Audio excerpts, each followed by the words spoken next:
આજરોજ કલેક્ટર કચેરી ખાતે જ બેઠક યોજાઈ, જેમાં સાવલીના ધારાસભ્ય કેતન ઇનામદાર દ્વારા અનેક મુદ્દે રજૂઆતો કરાઈ। સાવલીના ધારાસભ્ય કેતન ઇનામદાર દ્વારા બેઠકમાં અનેક મુદ્દે રજૂઆત કરાઈ। ખેડૂતોને થયેલા નુકસાનને લઈને રજૂઆત કરી, સાથે જ ખેડૂતોને યોગ્ય વળતર મળે તે માટે માંગણી કરી। અનેક ખેતરોમાં પાણી ભરાવાના કારણે અનેક પાકને નુકસાન થયું છે તેમ પણ જણાવાયું। મારી માગણી વડોદરા જિલ્લાના ખેડૂતોને જે પાક નુકસાનીનું વળતર છે એના માટે છે, અને એનો રેગ્યુલર સારો સર્વે થાય અને સર્વેમાં સહેજ તૂટી ના રહે એ પ્રમાણે મેં માન્ય અમારા પ્રભારી મંત્રી હરસંઘવીભાઈને રજૂઆત કરી છે।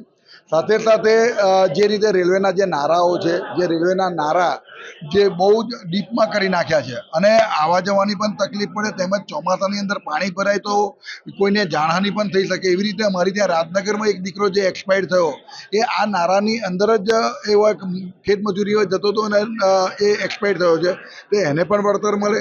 દિવાલ પડી જવાથી જે અમારો યુવાન એક્સપાયર્ડ થયો છે એને પણ સારું વળતર મળે, અને જે પણ જગ્યા પર આવી જે તૂટીઓ રહી ગઈ છે અને એની પર એની તપાસ કરીને જે જવાબદાર લોકો છે એની અમે પગલાં લેવાય।